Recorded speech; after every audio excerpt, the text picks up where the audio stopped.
मैंने नमस्कार आम पूर्व भिडियो जानी आपण मैंने ब्रॉयलर फार्म करेंगे और सब्सिडी सरकार 60% पर्यंत केमती पाइपर बंधु मैंने आज आम जाना आपण पोखरी करके 60% सब्सिडी पाइपर एवं जनरल मानक 40% रही।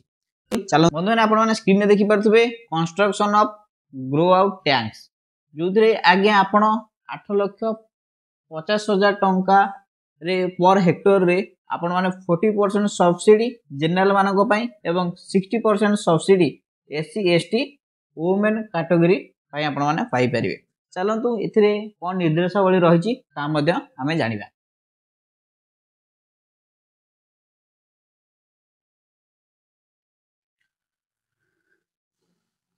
सरकार को तरफ से कौन केते कॉस्ट रखछथि पोखरी खोलिया आपण माने देखिबे पोखरी खोलिया को 5 लाख टंका ता सहित आपण स्टोर रूम करिया को 1 लाख टंका एवं बोरेल गोटे खोलिया को 1 लाख टंका एवं आपणकर मेडिसिन फर्टिलाइजर फीड ए पई 1.5 लाख टंका रखिचंती जहार मूल्य आपण माने देखि परथबे 8,50,000 टंका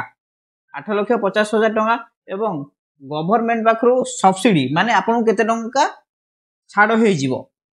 3,40,000 टंका ये जनरल मानक पई किंतु जदि आपण एससी एसटी किंबा वुमेन कैटेगरी आछंती ताहले आपण को 60% छाड़ हेइ जीवो माने जदि आपणकर 8,50,000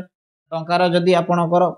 टोटल यूनिट रो पोखर कॉस्ट हे जाउची ताहले आपण को 5,10,000 टंका सब्सिडी मिलियो माने छाड़ हेइ जीवो ले सुवर्ण सुजोग आपण माने देखंतु ए स्कीम टी को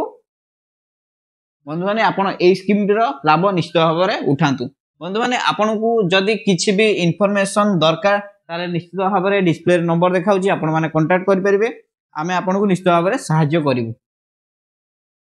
हां चैनल को सब्सक्राइब करिया को भूलंतु नाही एमती नुवा नुवा वीडियो देखिया पय। आउ जने भाई हमर कमेंट करचंती कि